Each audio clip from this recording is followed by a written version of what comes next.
came out and basically started like trash talking like podcasters and stuff that he disagreed with, and like name calling, get your shine box, which for everyone on the internet in Goodfellas, the movie, the guy that said get your shine box got murdered the same night for his tough guy arrogance.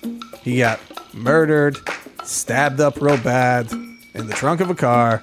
He got buried after they stopped by for some nice pasta at Joe Pesci's house. But that guy literally dies immediately. Is he foreshadowing his own death? It's these idiots, like these internet tough guys. They don't get it, especially the older they get. They just, and especially if they have a skosh of Italian in them, they just go, oh, this is a mafia dog, this is a tough guy, hey.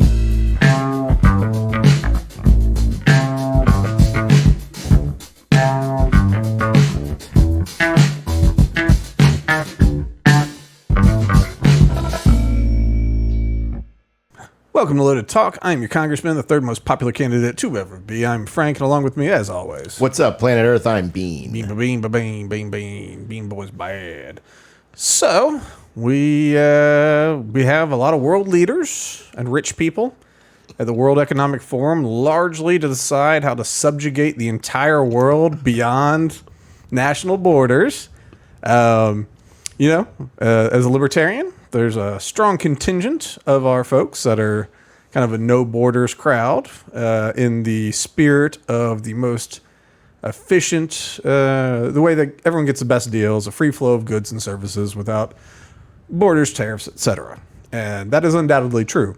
There is just quite a number of steps that one would have to take before that is realistic within a country, of course.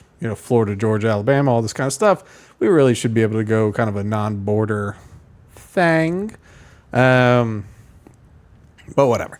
I'm not as staunch on the no-border thing. It's like a goal. It's a good goal. But until we get the other steps ahead of it, because, you just go, hey, no borders, come on in. And then you go, well, they're all signed up for welfare. You go, forgot about welfare.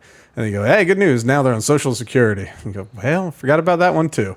So, there's multiple steps to get there, But unlike that no borders crowd that's talking about a free flow of things, World Economic Forum's goal is sort of a highly regulated flow of everything, regardless of what citizenship you are. So some dude over in Switzerland or Luxembourg can just go, hey, you, U.S. citizen, you can't buy that gasoline. You've bought enough this month, so no.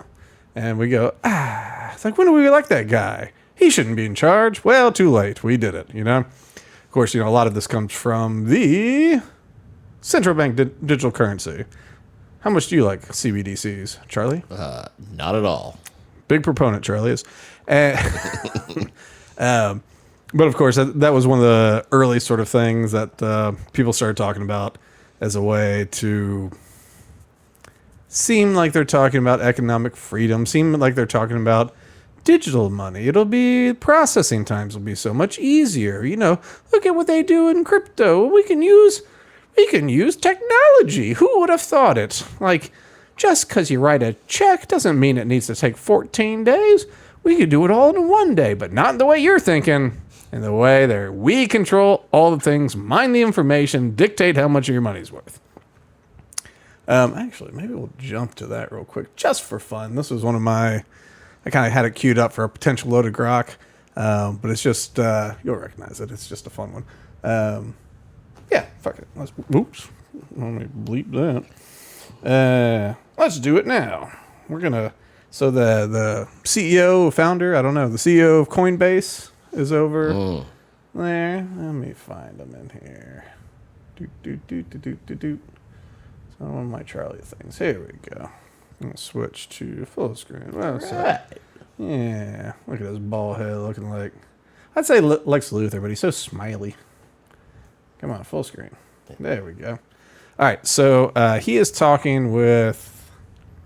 Who is this guy? He's some German...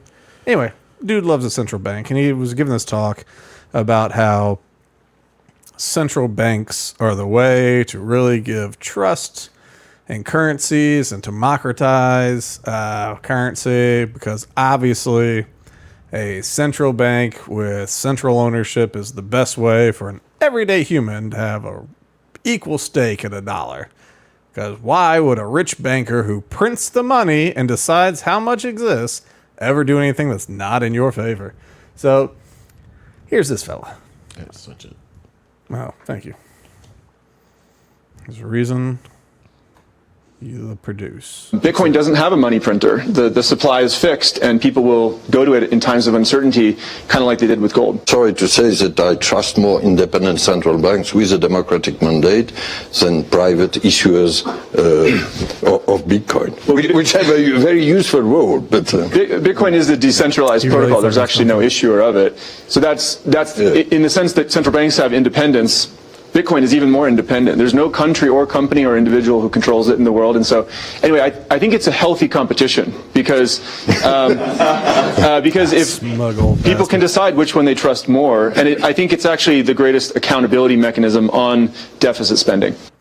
Brian Armstrong, I think is his name. Does that sound right to you? It does. I like him. I like him too. I think, obviously he's the CEO of a big exchange, and so he's got to play nice and all of that, both in day to day and like here, because obviously this old out of touch man was like, well, it's very useful that you get to print all the Bitcoin, as someone saying a central bank that literally prints all the money. And so instead of being like, okay, you don't understand how crypto works, he goes, well, we run an exchange, but there is no printer. There's a finite number that can never exist. You can never print more. And he's like, oh, how convenient. And he gets a little laugh from his cronies in the crowd. But it's like, and it works in the country club circuit that is Davos, and country club's a little lowbrow, whatever they do, But like that sort of dinner party circuit of just like, oh, did you see when he said the thing? And I said, how convenient of a role you have. And they're like, yes, you got him so good. But like anybody that knows anything knows like, wow, you have no idea how Bitcoin works. Like not at all. Like you think Coinbase, just because they're like the most successful, stable exchange for the longest period of time. Kraken's doing Kraken's been around. But anyway, but because they've done what they've done, you go, well, I guess you just make the Bitcoin. It's like, no. Like they do make money on some fees. It is what it is. But just the arrogance in that. But it was fun watching, and he was trying to be nice. I guess we'll just see what people like more, And so it was very nice of him to be nice. What do you want to say, Charlie? Yeah, no, he definitely seemed restrained. Like, listen, I just heard him use the word independent and central bank, and was like, that kind of washes itself out. But whatever. Yeah, a nice independent bank that determines how much money is available to you, the citizen, and therefore the value of your money. And but nice and independent. I mean, no one tells us what to do. You don't have an option for other money. So no, we're not the government either. Don't worry, we're not the government. We're independent of the government. But we're the sole provider of currency for your nation. And we hold on to it with an iron fist because we're independent. And it's good for you. But this is like, that is World Economic Forum just encapsulated. That old man, what's his face from wherever the hell?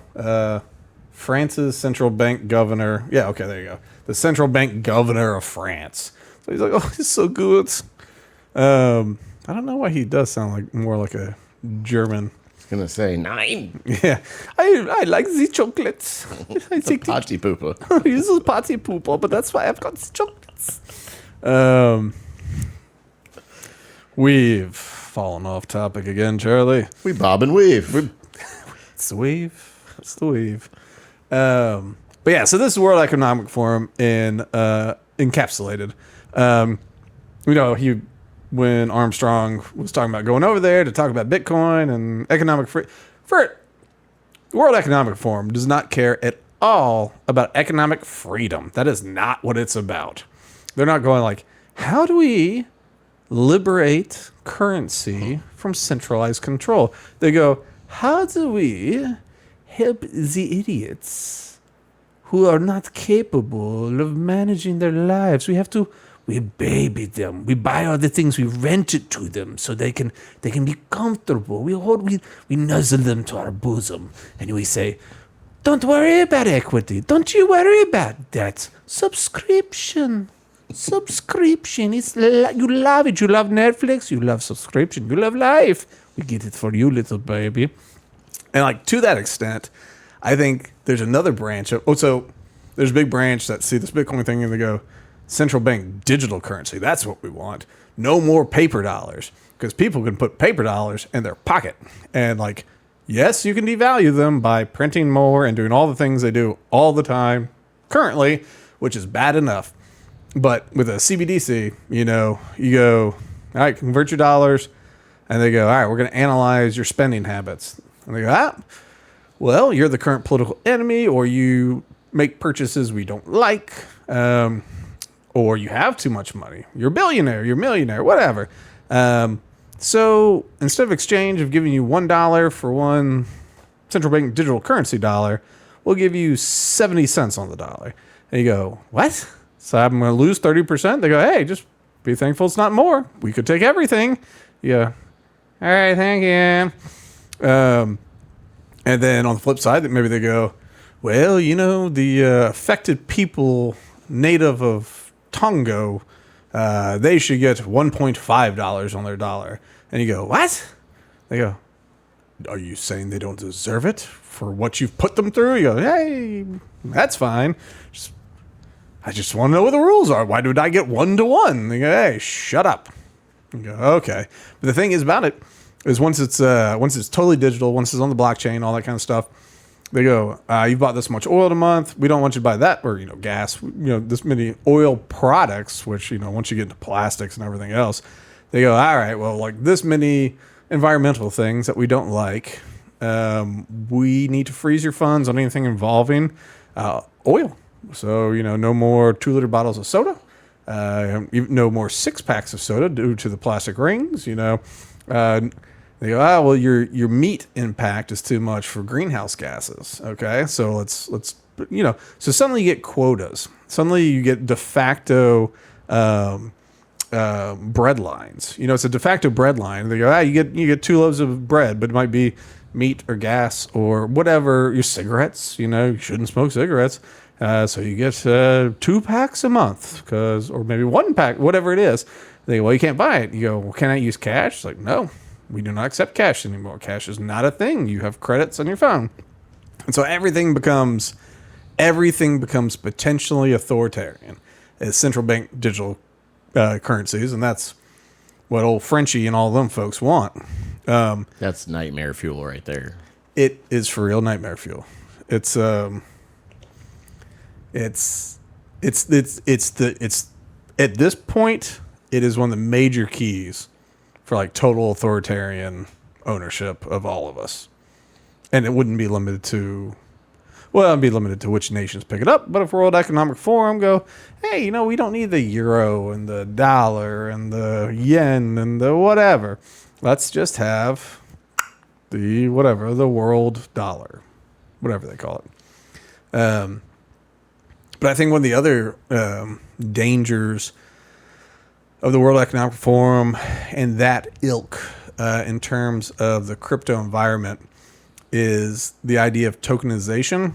There's a lot that can be done very positively with tokens. There's a lot of ways to like minimize transaction costs within the crypto environment. There's lots of good things that can be done with tokens. However, people are talking about, they go, hey, what if, let's just say stock, right? So instead of buying a stock of NVIDIA, they go, well, in addition to having it on NASDAQ, why don't we have tokens? We'll have NASDAQ tokens. And so a broker, Charles Schwab or somebody, will sell NVIDIA tokens. And maybe a token is 1/100th or 1/10th or whatever, whatever value is that's more attainable. You go, it's a a token's $5. So whatever percentage that is, you know, oh, that's great. You know, me, the consumer, I'm going to buy, whatever, $50 of NVIDIA. And a lot of people go, oh, me too. By the way, this is kind of what Robinhood does. But you just go, I'm going to buy $50 of this, $50 of this. And you think, well, I'm getting access to these capital markets that I wouldn't otherwise. And you're not totally incorrect.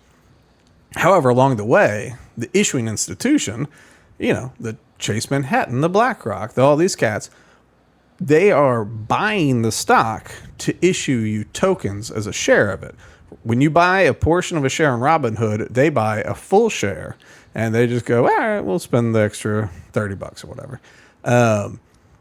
And so what ends up happening is, say they pull the rug out, they go, no more tokens, we'll cash you out. Bloop.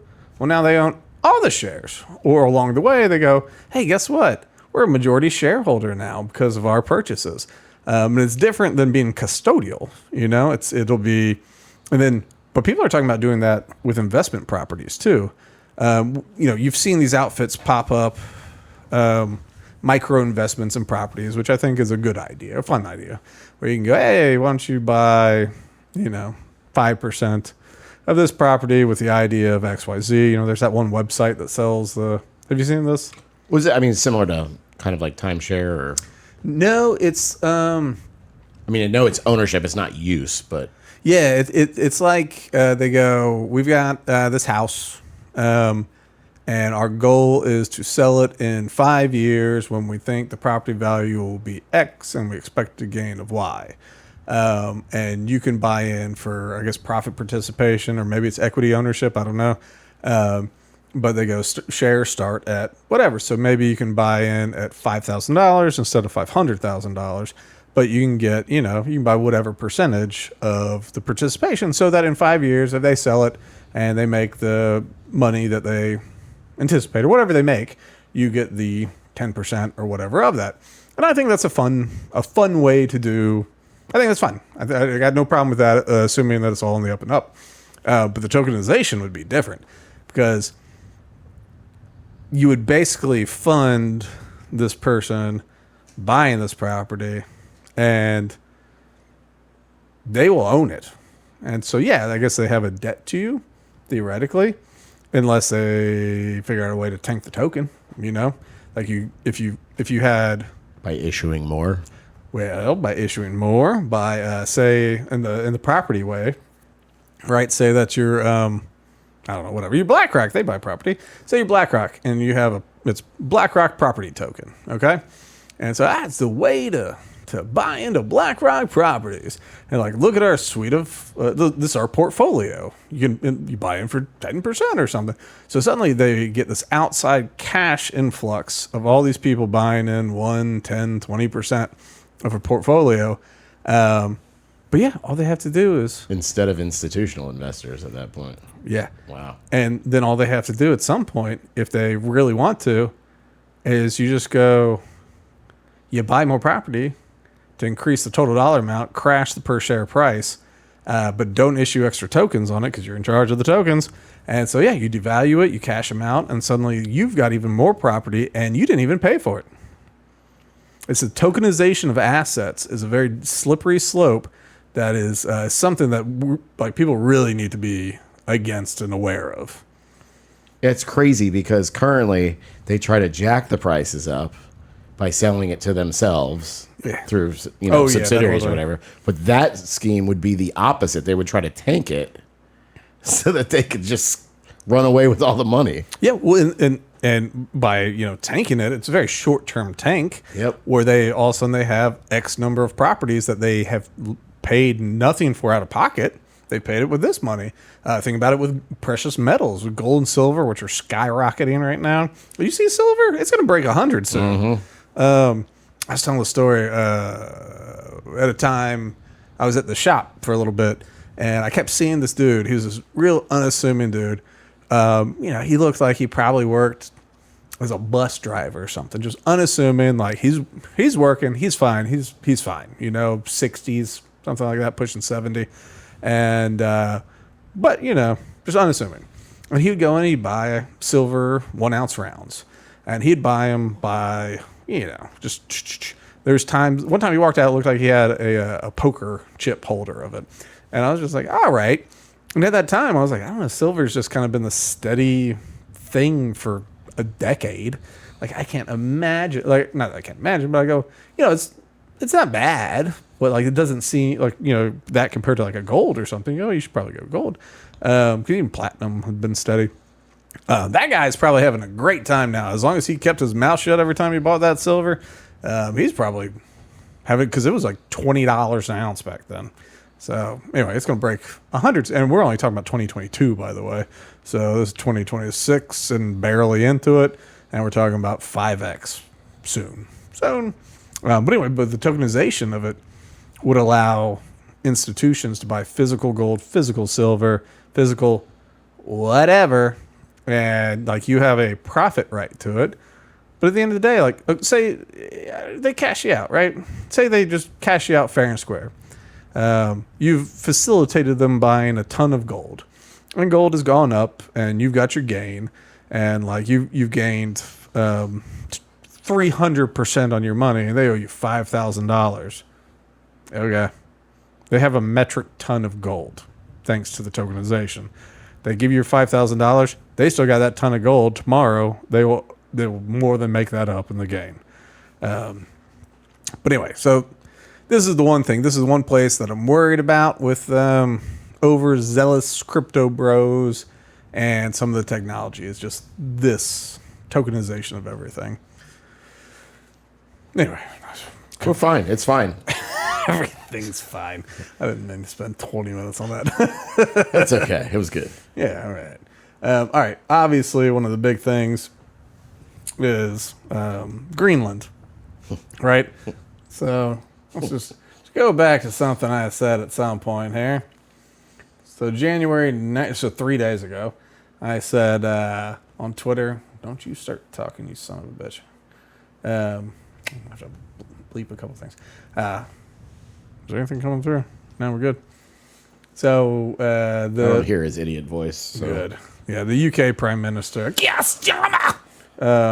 was saying, like, basically, you can't bully your allies when you're negotiating. So I was like, well, I said, this is a notable shift in tone. Notice he's not saying you can't have Greenland. He's saying you shouldn't bully about the negotiations over purchasing Greenland. So I said, if Trump removes the tariffs that he put on Denmark because he has a good phone call with them, I think it's the sale's a done deal. Well, so then, like, this gets posted, yesterday on Truth Social. So it's one of his truths. So here, I guess we can pull it up there. Based upon a very productive meeting that I have had with Secretary General of NATO Mark Rudy, we have formed the framework of a future deal with respect to Greenland and, in fact, the entire Arctic region. I think that has to do with the water, the enforceable waterways from your national land masses. Surely we're not talking about the North Pole. I think this is just, waters that are your national waters. I'm hoping. Sure. Okay. This solution, if consummated, will be a great one for the United States of America and all NATO nations. Based on this understanding, I'll not be imposing the tariffs that were scheduled to go into effect on February 1st. Additional discussions are being held concerning the Golden Dome as it pertains to Greenland. Further information will be made available. Blah, blah, blah, blah, blah, blah, blah. Thank you for your attention to this matter. So, he posted that, and you go, ha! Well, it feels like a done deal at this point. What are you thinking? Well, I'm wondering, based on time of year, if he's like, well, all of that's connected, and they're, well, Mr. President, that's ice. And he goes, yeah, well, but you can walk across it. That's property. That's Greenland's property. So I wonder if that's why he's trying to claim the Arctic. That's not bad. If you think about what China does, they build artificial islands to push out their national water boundaries. Many nations, including the United States, do not recognize those because they go, we see what you're doing. They go, hey, it's our waterway, so we don't recognize them. We respect them enough in the name of not causing issues, but we don't recognize these boundaries. So yeah, I think it's totally plausible to like claim every iceberg that goes through. Like, that's American, that's American, that's American. And just be like, okay, that's all American. Yeah, because some of those waterways, I think, freeze over. That you can't pass through them without an icebreaker. Or a narwhal. Or a narwhal. You ever think about that, Charlie? Bye, buddy. You underestimated the narwhal army to your own detriment. My bad. But yeah, no, but it is one of those things. Yeah, you're right. I don't know how things change as it freezes, but if it's connected to Greenland and it goes out, excuse me. Whoa. Yeah, sorry, I'm tired.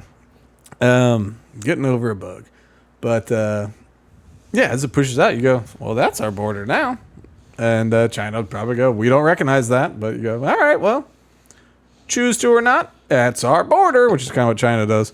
And so we go, all right, we're not fighting. But obviously, let's see. Obviously, one of the big deals is Trump talking about Greenland. Let's see. I forgot to put these in order, so we'll just see. Let's see all the different stuff Trump had to say. Because he gave this whole speech. It was a long speech. Some say the greatest speech ever given. Let's get, yeah. Take it away, Donnie. Would you like me to say a few words of Greenland? Nope. I was going to leave it out of the speech, but I think I would have been reviewed very negatively. I have tremendous respect for both the people of Greenland and the people of Denmark. Tremendous respect. Horse Pucky. But every NATO ally has an obligation to be able to defend their own territory. And the fact is, no nation or group of nations is in any position to be able to secure Greenland.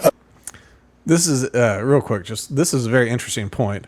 I don't like being part of NATO, and one of the reasons I don't like being part of NATO is these stupid treaties, these stupid requirements, and all that kind of stuff.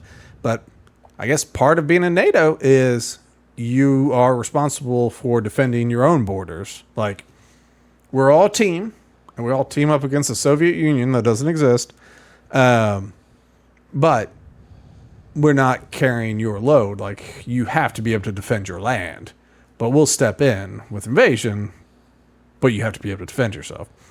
And so his big point is Denmark doesn't have the capability. Like, if Russia goes, we're going to take it, Denmark's going to go, guys, they're going to take it. They'll put on their little wooden shoes, run out the door, shake their tulips at them, and shake out tulips. You know what also comes from Denmark? What's that? A lot of the fat drugs. Like the Ozempic style drugs. Really? Yeah. Well, like diabetes drugs, but they're the fat drugs. And so with the tariffs, you go, Like, there's some moms that are about to get angry. Anyway, so one of the points he's making here is are you in NATO or aren't you in NATO? And if you are in NATO, what's your plan to defend that from Russia or China? Oh, you don't got a plan. Which is not the worst argument when you're trying to strong arm land away from somebody. Not giving a qualitative good or bad on that. It's just if that is your goal, it's not a bad route to take as far as like international norms, as opposed to just being like, I'm the bigger guy on the block, I'm just going to take it. It is, you have failed to maintain your responsibility for a number of years, and we're over it. Other than the United States, we're a great power, much greater than people even understand. I think they found that out 2 weeks ago in Venezuela. We saw this in World War II, when Denmark fell to Germany after just 6 hours of fighting. Bunch of sissies. And was totally unable to defend either itself or Greenland. Hold on. How does he know how much time? Oh, he got talking points. Wait, the whole country fell in 6 hours? I know it's not a big country, but like the whole thing fell in 6 hours? All right. Look, I know. Look, it's a small country. But 6 hours, damn. They're like, note it, 6 hours, we're done, 6 hours. Yeah, they're just like, well, we tried. It's like, well, did you try 6 hours? Did anybody like shoot a gun? All right. I'm not saying the Nazi army or military was not a force. Obviously it was, but 6 hours.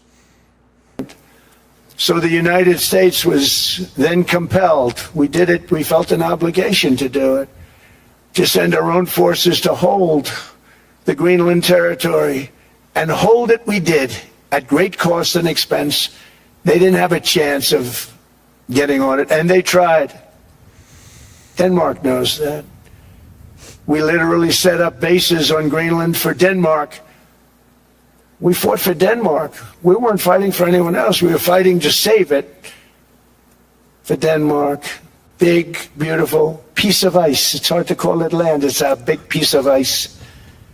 But we saved Greenland and successfully prevented our enemies from gaining a foothold in our hemisphere. So we did it for ourselves. Oh, now we did it for ourselves too.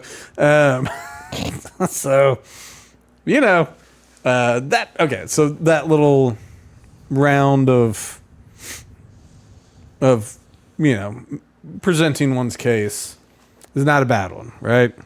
You go, hey, y'all are supposed to defend this. You never have. And therefore, you kind of lose the right to it according to NATO. And also, like Greenland wants to be independent. They don't want to be part of Denmark. They do not want to be part of the United States either. And, you know, most of them, if given the choice, they pick the status quo because everyone prefers the status quo, you know. But I don't know. This train is definitely moving.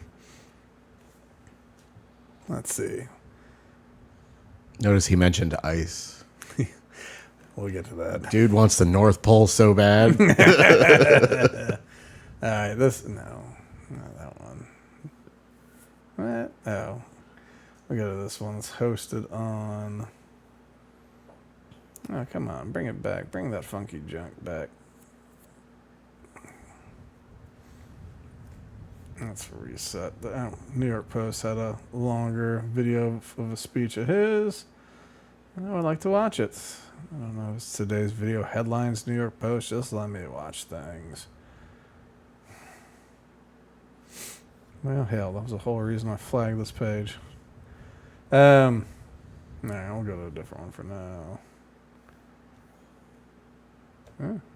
Nope. That's just a picture. This is entertaining audio right now. All right. Well, yeah, I guess we just have to hope. We need like circus music going right now. Yeah, or just be better at riffing. But maybe they wouldn't put so many ads on everything. That would be nice. Clearly not happening. So, but he made whatever. We'll go to some of those other comments. Here's we'll jump to that one in a second. Okay. Here's another one. Just talking about military stuff. Greenland is a vast, almost entirely uninhabited and undeveloped territory. It's sitting undefended in a key strategic location between the United States, Russia, and China. That's exactly where it is, right smack in the middle. Wasn't important nearly when we gave it back. You know, when we gave it back, it wasn't the same as it is now. It's not. Greenland is a vast, almost entirely. All right. So who's talking about the location? And, you know, I mean, China's over here. It's not necessarily in the middle of China, but, you know, if you look at the ways you have to get to America, Russia obviously can go straight across there. But so Greenland, as far as blocking Russia, it is, you know, it's Greenland and a bunch of cruddy northern Canada that's uninhabitable. And Alaska, but we already have Alaska. And yeah, we had Greenland and then we gave it back, I think just to be nice, but like we were under control of it, at some point, I think before World War II or something. Hold on. Okay. Good for us being nice. Yeah, we do it sometimes. And then other times we do other things. That's what makes it fun. We choose what we do sometime. All right, let's just check, see if this will give us something. I don't want to play it. I want you to let me know if I can board a piece. This board of peace, it's something. I mean, the fact that it mainly has to do with Israel, it is funny that so many Arab countries are signing on. What that means, I don't know. Well, isn't there there's a buy-in, isn't there? Did I hear Oh, that yeah, right? yeah. Well, it's not a mandatory buy-in. It's a mandatory buy-in if you want to have any voting power. So you can be a member of the Board of Peace and sit there and listen and maybe and give comment. You can give comment. But if you want to vote, you need to buy in.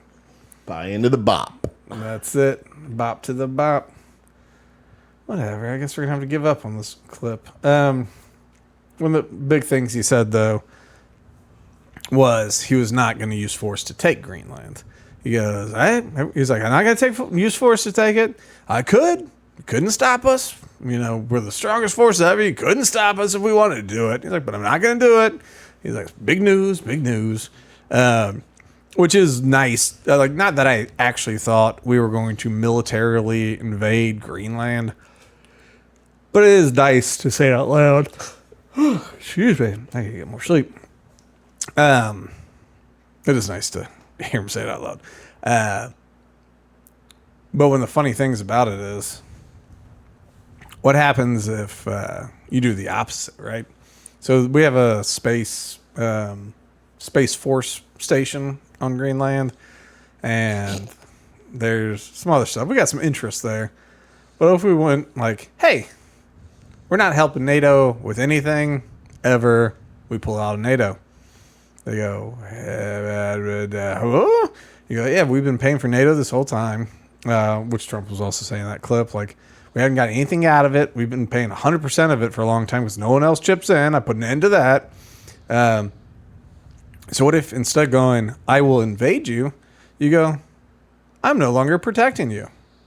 It's a similar, other side of the mob coerce coin. But it is different in a sense in that, like, it's a move that I would support. If we just said we're pulling out of NATO, I would applaud it. Pull out of NATO. We do not need to protect these people. Like, they can protect themselves. And, like, one of the reasons our military budget is so high is because of the number of, these little babies suckling at us that we have to protect. And then also corruption. But it's some interesting corruption too. It's a lot of good. The trapped market and all that. Yeah, there's lots of reasons it's bloated. Don't get me wrong. But we do task ourselves with being the UN, with being NATO. And you go, well, it's not ideal. So if we go, hey, y'all are NATO now, we're the United States, and if Russia's invading, y'all get together and defend yourselves against them. And if you can't, maybe we jump in if it's in our interest. That's how I'd prefer to be, where we get to weigh our options. We go, I don't know. This one is for me. Maybe this one isn't for me. But we're not obligated to go in. Not that I think a NATO treaty is all that much to deal with. Also, I saw some people talking about, like, oh, you say NATO doesn't have your back. Look at the deaths in post 9/11 that we got. And I'm not, any casualty of war, it's a tragedy. It sucks. Like, I'm not disparaging. But to peacock on the UK losing like 700 people, which sucks. These are real people, real families, and they signed up for a thing that was also not great. But you go, man, we lost 15,000 or something. Another 30,000 killed themselves. Another, I forget how many, got injured, and like serious life-changing injuries. And you go, like, I get it, you helped, but like coming in and being like, well, we had 3 people that got hurt. You go, yeah, cool, thanks. You definitely had our backs on that. You know, like you definitely had our backs. Thanks. But yeah, so that's so it seems like these are some of the positions Trump's taking, where it's we don't have to defend you. We could just walk away. We'll just walk away from the whole dang thing. So I don't know if they were prepared for that or if they have a retort for it. It doesn't appear that way. What are you thinking?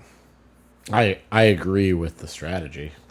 I hope, he holds to it, but It's one of those things, like at this point, I go, I know it's going to happen. Let's just speed this thing along. Like, I don't know. It's going to happen. I don't know what to tell you. Like, it's going to happen. You can hate it. You can love it.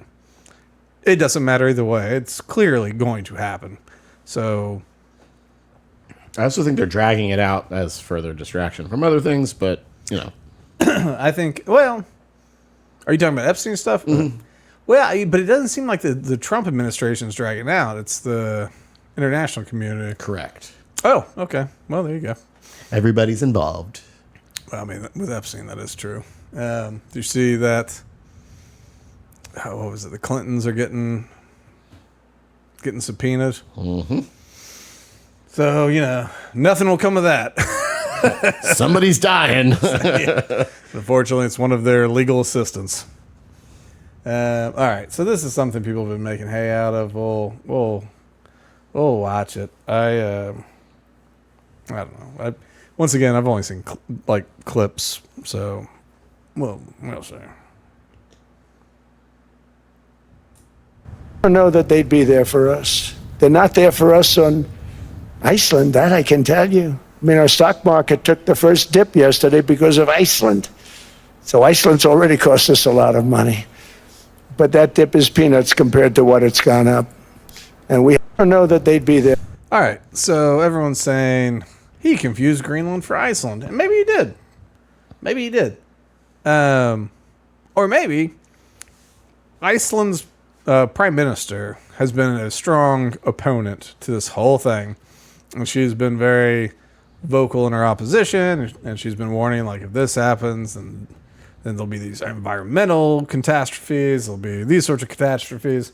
So I don't know. He could be talking about how he could be shifting the blame for the stock market starting out tanked from his policies on Greenland to Iceland spooking the market. I don't think Iceland actually spooked the market. I think they're actually concerned about tariffs and all the stuff he's going to do. But that could, just the way that it comes up, it just makes me think that he's not confusing Greenland and Iceland. It makes me think that he's confusing consequences, but not that one necessarily. But of course, everyone's jumping on it. They go, he did it 4 times. You go, maybe 4 times, maybe try to figure out what he's trying to say, because he says lots of things, and you can try to assign, you can try and go, he messed that up. We go, I don't know, follow the noodle, the noodle's waving through something, see what it's waving through, and then talk. Follow the noodle. I Yeah. love it. It's the wave. But the thought thread's the noodle. All right. Let's see what else. Okay, so this is the NATO chief Mark Rutte discussing the talks that he had with Donald Trump. Now, Denmark's talks are still largely non-productive. But what are you going to do if all your NATO allies go, you got to sign the deal, And so I think that's why Trump's been focusing on this fella. Let's get you going here. When it comes to the Arctic, President Trump in his first term already said we should spend more time and more energy on the Arctic and to defend the Arctic against the Russians and the Chinese because the sea lanes are opening up. Greenland, yes, not only Greenland, it is the whole Arctic. 7 nations in NATO, 1 outside NATO, Russia, and these 7 have to defend themselves against Russia and China. And what we discussed yesterday, it was a very good discussion, is how can we do that? 1, how can collectively the NATO allies help here, the 7 in the High North, and also others to support that. But the 7 in the High North, including the United States, because also the United States is an Arctic country because of Alaska. And of course Canada, Iceland, Denmark, Sweden, Finland and Norway. How can we make sure that these countries collectively make sure that the Arctic stays safe, that the Russians and the Chinese stay out? And then when it comes to, so that's one work stream coming out of yesterday, and the other is to make sure when it comes to Greenland, particularly, that we ensure that the Chinese and the Russians will not gain access to the Greenland economy, to militarily to Greenland, and that will be a discussion taken forward based on what already happened last Wednesday when Marco Rubio and Vice President Vance had their discussions with the Danish delegation to take that work forward, to make sure that that can never happen, that the Russians and the Chinese gain access to the Greenland economy or in a military sense. Yeah, so there you go. Just before I give my... come on. What's happening? Go. Normal. Charlie, make it work. Check. There we go. All right.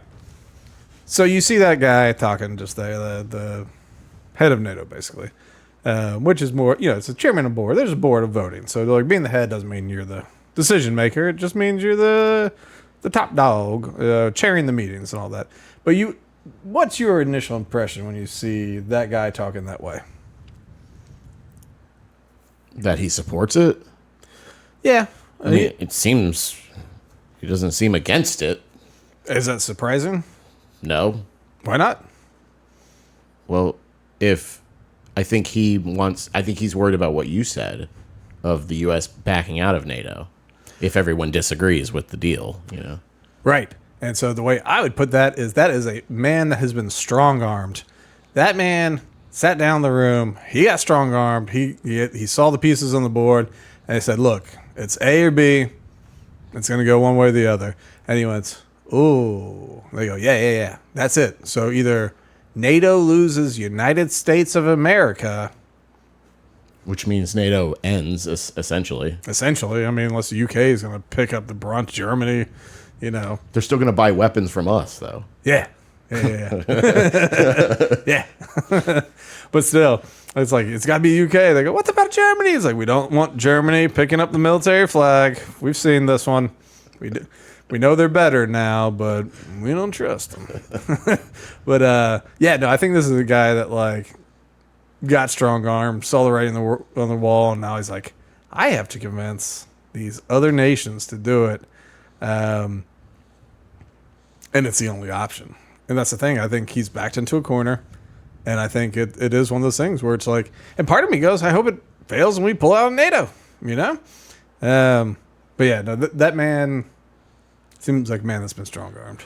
Well, yeah, just thinking about it, NATO is so fragile in its existence. If the U.S. backs out, it collapses. If we are nice to Russia and China, it collapses. Or Russia specifically, because the whole thing's about defending against the Soviet Union. At some point, I mean, they should rewrite that, right? They should have the guts to be like, we should defend against Russia. And they go, what did we do? They go, well, the Soviet Union. They go, that is not us. I mean, But it is one of those things you go, this seems like an outdated organization. The Soviet Union fell when we were children. Was it 91 or something? Yeah. So it's just all right, I wasn't even 10. And so this organization still exists today, even though the Soviet Union, their opponent, fell before I was 10 years old.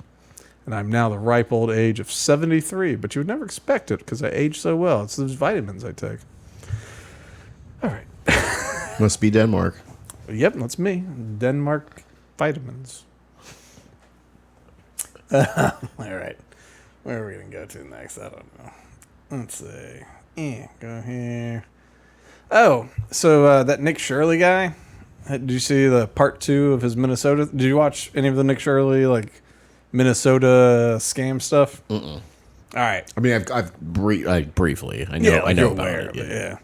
And so, like, the first one, he walked around the daycares with that dude David, who I will be in the future. But they walked around. None of the daycares were legit, you know. So part 2, they go around to the medical transport companies. Oh no. And believe it or not, well, funny enough, not only are they not legit, the first one they went to was a money transferring company. It was like I guess a wire, like Western Union, but like off-brand. And then the other location was next door, but it was a liquor store. And but both of them were like, no, I don't know nothing about that, you know. And so they went around to, of course, none of them existed anywhere.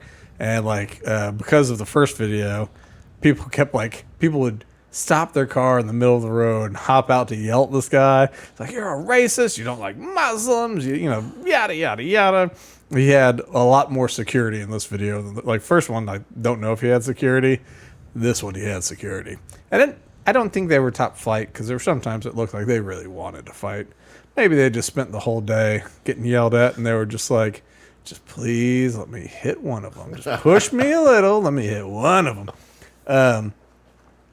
But the medical transport thing is interesting, because it's like, all right, so say your scam organizations are daycares, okay, but institutions to help with special needs, and you know, related special kind of medical deals, right?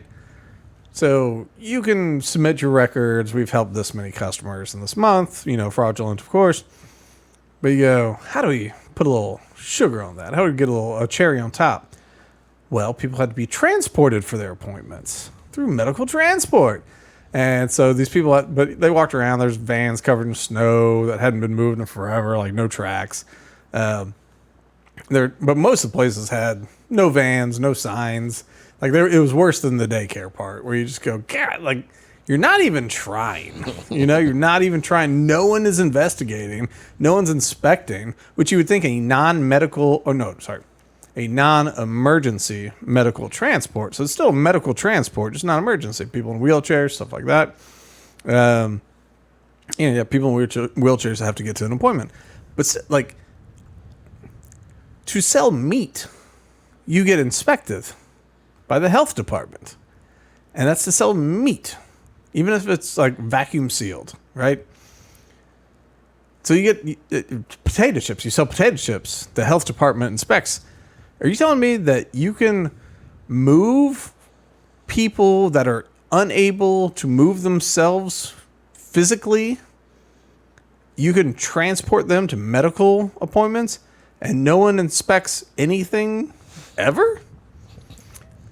And I'm not one of these guys like cheering on bureaucracy and inspectors and all that kind of stuff, but it just seems odd to me that like a blue state, blue city, where in like red states, red cities where they have less regulation, you go, oh, no, we're going to, like, I have someone that comes by at the flower shop and they look at my plants. They come by once, but they come by, you know, sometimes they come by, but when they come by once a year, they make sure I don't have pests in my plants, as if I want to sell pests to my customers. It's very embarrassing when it happens. It's kind of like having to call someone and tell them you got crabs, you know? You just go, hey, Mr. Smith, there might be, you know, whatever, beetles or whatever. But you gotta pay the people if you want to sell plants. Of course, you can't just sell plants. You gotta have a license. And they'll come in and poke around the dirt and all that kind of stuff. And that's still a house plant to someone with a house or without a house. We'll sell to the homeless, but it's a house plant. You can live under it. It's great. But you can transport an elderly person on an oxygen tank with a blood disease to their checkup, and they go, yep, no inspection needed here. Like, what if they got the exhaust piped into the cab? They go, it happens. Fine. Yeah. And so, like, it is kind of dumbfounding to me. But it is that way to get that sugar on top where you go, all right, this is a way to get the extra gravy. Millions in gravy, by the way. At the end of the video, he talked to this guy who worked at an airport cops, and they were looking for drugs or a drug-related thing. But he said all the time Somalis came through the airport declaring, which makes it legal, they would declare the cash that they were transporting overseas. But it would be, he said he never really saw it less than like 500,000 or something like that. Suitcase full of cash. Jesus. It'd be 500,000, a million, 2 million. Every week, just people flying out of the country with a suitcase full of cash. And he goes, they were always declaring it. So that was on the up and up. It didn't appear to be tied to drugs, so we couldn't really do anything about it. And what we heard was what they do is they fly, from here to a connecting flight, I think Atlanta or something, but connecting flight, then they go to Dubai. And then it gets a little squirrely to try and smuggle money into Somalia. And so what they would do is they wire it from Dubai and, lose whatever cut they lose in the wire fees, but that is the operation. And whether it goes to the terrorist outfits or to whoever, it's literally, Medicare, Medicaid money, just flowing half a million per clip per day into a different country through our airports. And I don't know, you would think like if you had the paperwork, because they fill out the paperwork to declare it, and it's legal, and they're different names theoretically, different names, different travelers theoretically, but how many dollars in cash has to fly out of the Minneapolis St. Paul airport before someone goes, maybe we should tell someone about this? Like, do you think maybe this is like a bigger, should we tell someone about this? But the answer was never. There's never a time that you have to do that. But God forbid, if you don't want your picture taken at TSA, it's just the end of the world. Yeah. And I feel ridiculous doing it because I have 70 cameras focused at me. But it's like, I want it unattached to my travel itinerary, please. And just like, I don't know. If I have the option, I would just prefer not to. Exactly. But, traveling through St. Pete Clearwater one time, at the very beginning of that, this guy was like announcing like, oh, if you don't want your picture taken, tell us you don't want your picture taken. We'll do other means. But you need to announce. He was kind of repeating it over and over again. So I was like, oh, I don't want my picture taken. I was like, what does that mean? He goes, I have to look at your ID and see if it matches your face. I go, oh, there you go. I go, all right, But then the next time, I kind of walked in. I was like, I don't want my picture taken, but they're like, I put it in the thing, and then they're like, no, wait. And so I already like put it into the scanner. So when they're like, no, wait, like I stepped aside. They're like, you have to wait.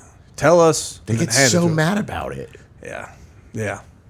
Yep. But it's the way the job was always done. You just look at the ID. You have to make sure we hear it. Okay, I don't want to yell it because that would come off in a different manner. So I don't want my picture taken. They're like, have a nice day, sir. I'm like, okay. Yeah, no, it's airports get squirrely, and like they go, okay, I guess you don't get to get on your flight. You go, I guess I'll comply. At the end of the day, they got you, and you just go like, we used to have. I was listening to Tribe Called Quest this morning, and the one lyric, he goes, everyone knows I go to Georgia often. I got a plane on it, ended up in Boston, and it's like that's how it used to be. You get a ticket, and like if someone's not paying attention, you go, here's my ticket. You go, seat, 21B. No one's sitting in 21B. You sit down, you wake up, and they go, you're in Boston. You didn't want to be here. You go, I didn't. So you go to somebody, they go, well, sorry, sir. I guess you got on the wrong plane. Now, of course, you can't, with the scanners and stuff, you can't get on the wrong plane. But even Home Alone 2, it's a basic plot. You just walk on the wrong plane by accident. Anyway.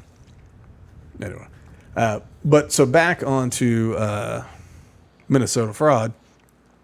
So Trump administration was trying to suspend government funds to a lot of blue states. Minnesota, California, Illinois. I forget all of them. And they go, all right, Colorado, California, New York, Minnesota, Illinois, Colorado. But a district judge ruled against him, saying you can't do that through a temporary restraining order. So Thomas Massie, the guy that Trump says is the worst ever and basically a Democrat, should be primaried, and is helping Miriam Adelson, concerned Kentucky citizen, Miriam Adelson, billionaire, to support his rival. Hey, Charlie, speaking of Miriam Adelson, how much does Thomas Massie get in donations from AIPAC? $0, I believe. I wonder if that has anything to do with what Miriam Adelson's mad about. Probably not. She's probably just throwing $1 million into Eastern Appalachian Kentucky because it's so much of part of her being as a billionaire heiress. She owns part of the Mavericks now, I believe. I don't know anymore if she does. Well, maybe, because she was part of the Adelson group. Yeah, they own... I think she's part ownership now. I mean, yeah. But, like, yeah, the Adelsons have... Cuban's still on, but he only has a micro. Yeah, he sold a bunch, yeah. But I think I think one part of Adelson's group out of Vegas, one of the other dudes bought a good chunk of the Mavericks. Anyway, yeah, lots of money, nothing to do with Eastern Kentucky, Appalachia. But so Thomas Massie, who's not a Republican, not supportive of Donald Trump, he presented legislation in order to skirt the court's ruling, because the court said Donald Trump can't do it. But if you pass legislation that says none of the funds made available by this act may be used to make payments under the Child Care Development Fund, Temporary Assistance for Needy Family Program, or the Social Services Block Grant Program to any state that the Secretary of Health and Human Services has identified, pursuant to existing law, as failing to comply with federal eligibility or documentation requirements applicable to such programs. So basically, there's all these states that are not giving documentation that the HHS is asking for. So it's just like, okay, how about this? You don't get money if you don't give the forms. And so I don't know. Who knows if it'll pass? But it's example 2 million of Thomas Massie issuing a single issue, probably one-page bill, that actually supports things that Donald Trump says he wants to accomplish, while Donald Trump calls him a piece of garbage. Yeah, like how does Donald Trump support this and not go opposite of what he's been saying about Massie? It's him and Rand Paul, like Donald Trump gets mad because they'll vote no sometimes, and it's like he ran on getting the numbers right and all that, and Massie and Rand go, well, we're not going to vote for deficit spending, it's dangerous, we're not going to vote for XYZ. And then when something comes up and it includes XYZ, and they go, no, he goes, these guys are horrible. They don't know how to work with you. They go, I told you, like, these are the things I won't vote for. Those are the, outside of that, I'll vote with you. But You're basically a Democrat. I know. That you see that child at the Turning Point sent that thing about Thomas Massie. He's just like, aren't you part of Turning Point USA? Like, my score last year was 100% and Lifetime's 82%, which is the highest amount for anybody in Kentucky. And the guy's like, well, it was good you did the bare minimum. It's like, what are you talking about, child? I don't even remember his name. But it's I think all these young men are hoping to get some clout post Charlie Kirk, unfortunately. Both Massie and Paul troll very well in their defense. It's good. Oh yeah. I don't know. Is there anything else we want to do? Yeah, I guess we'll mention this one quick. House Oversight Committee rejected a motion to hold AG Pam Bondi in contempt for failing to comply with the Epstein Files Transparency Act. So they could have had her held in contempt because she has not released all the files according to the law that was passed and signed into law by Donald Trump. But of course, no. Because we're never going to hear anything ever about anything when it comes to the Epstein Files. Well, there's millions of documents. I mean, it takes time. Takes time, yeah. Takes time to redact it all Yeah, for real. They go, with blocks. dude, and they were like, it's on my desk. Oh, and here it's released. And they go, this is nothing. They had all the binders and all I know, all the binders, and they go, well, there's more. And Dan Bongino's like, oh, I'm going to get it. And he goes, he killed himself, and there's nothing more about it. You go, all right. He goes, why would I say otherwise? Like, think about me. Why would I say otherwise? Like, I don't know. They threatened to kill your family? Bingo. Yeah, it's like, I don't know. They said they'd ruin you and you wouldn't have a podcast to go back to and your little Rumble platform. Maybe that's why, Dan. If you're saying think about it, why would this global conspiracy involving intelligence organizations and money laundering of powerful people and presidents and princes and whatnot having relations with children, like, why would you possibly change your tune at this moment? I would say they threatened your family. Why? I don't know. I've had people lie to me, right? I've had people lie to me when I wasn't even pressing them, right? And instead of going, instead of just not saying anything because I wasn't even on the subject, think about it. Why would I even have time to do that? And you go, well, if you want me to answer that question, I could come up with 1,000 answers, like here and here and here and here. Like there's definitely time. Like I wasn't accusing you of doing this, but if you're asking me when would you have time to do this thing I haven't accused you of, there's tons of time. It's like, and now I'm wondering why you would even propose that question, because that sounds pretty guilty. And that's what he did. He goes, think about why would he even do it? Because they got to you, and you're afraid, because you're a fake tough guy. You did Secret Service, and good on you. But you got to the second highest position of the FBI, and ends up all that bravado and shaping of facial hair meant nothing. And now you skirt. And they go, hey, why don't you go back to your podcast before... And that's what happened, too, because after he goes, I'm not going to be able to do anything. People tease him. He's like, I need to get back to the podcast now. One more year, I don't have a chance. I think it starts again in February. I'm very interested. I think the first week or two, maybe 1 week, it'll have some good views. Where people are waiting to see what he says about the FBI time, about Epstein and all that. He's going to say nothing. He's going to talk real tough. Oh, You see it? wheel kick. He's going to do all that kind of stuff where it's like, I'm just so tough. And then it'll be just nothing. It'll just be nothing. He won't say anything. And then but at that point, I do wonder how his views will be. Because, surely no one believes his, fake tough guy BS. Hey, I'll kick your ass. Yeah, cool. Apparently you have no backbone. Nobody cares. Yeah, no one cares. You went up against the machine and you folded like a sheet of paper. What, 1 year? One year? He folded quickly. He lasted the year, but he folded within the first 3 months. He just remember that thing. He definitely killed himself. Why would it?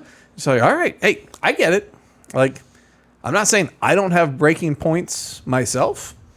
Someone comes in, hey, here's a picture of all your family. We've got an assassin looking at all of them, so you better shut up or we're going to shoot your whole family. I'd go, yeah, all right. I believe you. And, no shame. But you can't come out acting like a damn hero from it.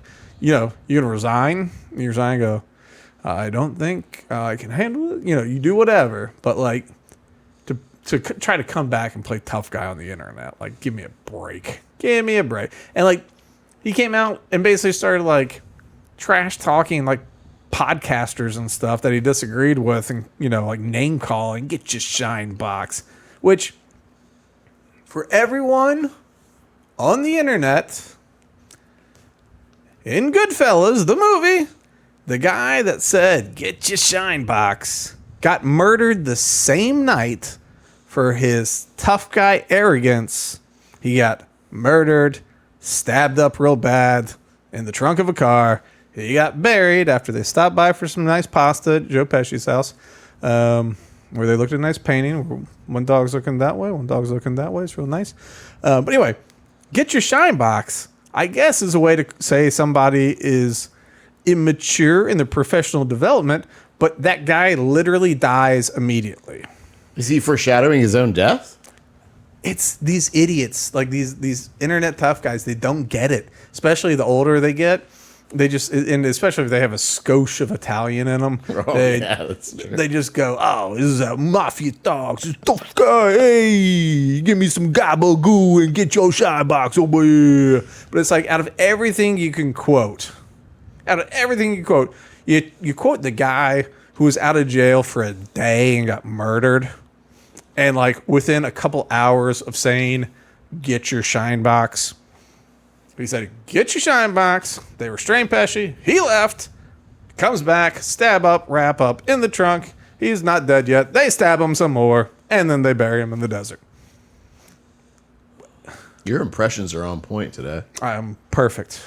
German, Italian, man. I'm perfect with it. My German impression has been developed over time because of different ornaments we have in the Christmas tree. We have this little Christmas Santa with a little string that makes his arms go like this. So it's a little whoop papa, whoop papa, whoop. And for my entire life, I've been trying to get Trace to respond to me with "Yeah, papa is good," but he has never done that. He looks at me with disdain. I'm like, hey. And I was like, "Oh, was that sandwich all right?" He's like, "Yeah, that's all right." I go, "Do you mean "Yeah, papa is good"?" And he goes, "No, I do not mean that." Definitely your kid. All right. Well, I think that'll do us. What do we got for the day? Let's see the Grok fact of the day. On January 22nd, 2006, Kobe Bryant scored 81 points in a single NBA game, the second highest total in league history, leading the Lakers to a 122-104 win over the Toronto Raptors. How did I forget that? That's a lot of points. That's a lot of. I always had a little bit of when people are like, Kobe versus Jordan, being a Jordan guy. I'm like, it's not the same. It's not the same. But like, better times. People doing like Jordan and LeBron. You go, hey, listen, it's Jordan versus Kobe. It's LeBron versus Pippen. That's the debate. Pippen was a solid number 2. LeBron in Miami was a solid number 2. Piece of but no, that's the thing. Like, LeBron's a support character. He's not a leader. He hadn't been. Like, when he went back to Cleveland and won that one, you go, okay, cool. But like, even then, it was just he had to learn from Dwayne Wade. He had to learn from these other cats because he was always talented, but he was not motivated and he wasn't a leader. Like, in practice, Jordan would be on your butt, and Kobe too. He'd be on your butt where you go. He's like, you're slacking, and like, I'm going at you. Like, I'm gonna go at you verbally. I'm gonna go at you on the court. I'm gonna like demean you. Like, if you don't put in your all, like, we need everyone to have their all because we're trying to win a championship. And if you don't got it, and like him and Shaq didn't get along, Kobe and Shaq didn't get along because Shaq's more lackadaisical. He's just like, look, I'm huge. No one can stop me. Just give me the ball and dunk it. Hey, just pass the ball. Everything's going to be fine. And to a degree, he was right until they ran into the Detroit Pistons with the Hack-a-Shack. Anyway, this is NBA Inside Stuff, and I'm Ahmad Rashad. Remember to like and subscribe. We're on the Rumbles and the YouTubes and the Spotifys and the Apples. And we do things. We got Instagrams. We've got the X's. And all of our exes live in Texas. So till next week, what do you got, Charlie? Brilliant. See you later.